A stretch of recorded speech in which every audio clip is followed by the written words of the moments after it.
everyone. In this video, we discuss another pawn race endgame position. Now, in this endgame, we have again a pawn that's trying to promote a passed pawn. Our opponent also has a passed pawn that's trying to promote. Now, let's see. If we just push the pawns, what's going to happen? And should we just do that, or should we try to, at one point, change the position by trying to move our king and interfere with our king? So let's see. If we just push the pawn, black is also pushing. We push, black pushes, we promote. It's true, we're promoting first, but then black is promoting with a check. This means that this game is going to end in a draw and we will not be able to win this with white, because black is never going to stop checking, at one moment queens will be traded, but this is going to be a draw. So going back, then it means that we're not just pushing the pawn. At one moment we should try to interfere with our king to make some change in the position. Now let's see when. If we try to move the king right now, it's going to be a bit not good.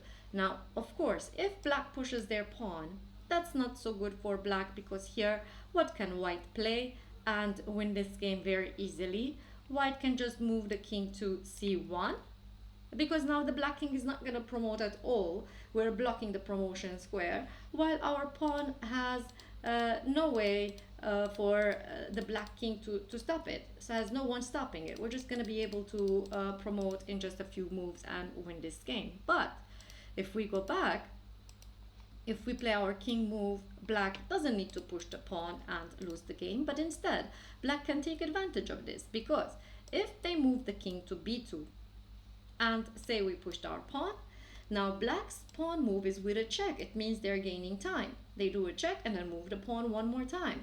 Of course, here we shouldn't move to d1, because that's going to be gaining another tempo, another move. So going back, we need to move our king to somewhere else, and black pushed their pawn one more time after the check. We pushed our pawn, black promoted first.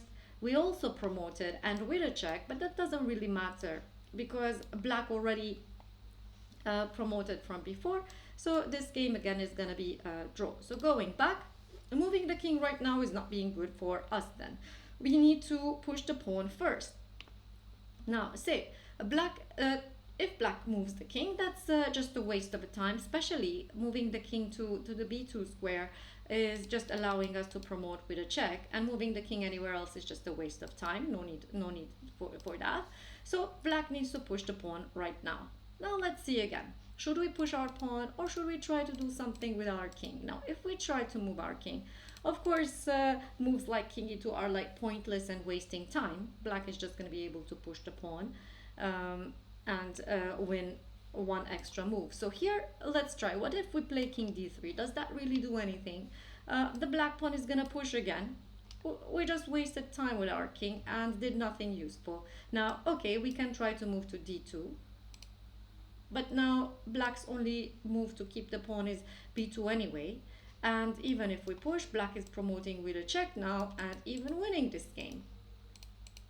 So going back, we said we're pushing the pawn, black is pushing the pawn. And now let's not waste a move with our king, because it's not useful at all. It's not doing much. So let's push our pawn again. Now, black is also pushing the pawn, because moving the king is not going to be useful. It's just going to put the c6, c3 pawn in a pin. So black is also pushing the pawn. Now, what to do? We said if we just promote, black is also promoting with a check, and that's a draw. So now we can get our king closer to the pawn. And the pawn doesn't push, because we can just capture. And the black king has no other moves that keeps the pawn except to b2, which means that this is good for us. Now with our king move, we were able to also force the black king to move to a square, where now we can simply promote with a check, and we're gonna win this game in a very easy way. Now what should black play? Black should stay with the pawn, probably either to okay, king b3. It's fine. The least we can do is move here, or we can also try to check the king and then capture the pawn. And otherwise, what should black play? King to b1. Also, we can simply try to pin and then capture the pawn, or we can also try to check and whenever the king moves away, we can just capture the pawn and win this game in an easy way. So going back, when there's a pawn race, we need to remember this then. We have to check if we're just pushing pawns, is that enough for us to win? If not, can our king do any difference in this position? Can our king make our opponent's king move to an inconvenient square where if we promote we are checking? Can our king try to make our opponent lose some moves where what will allow us to promote faster than them? So we need to check these ideas in pawn races so that we try to find ways to win.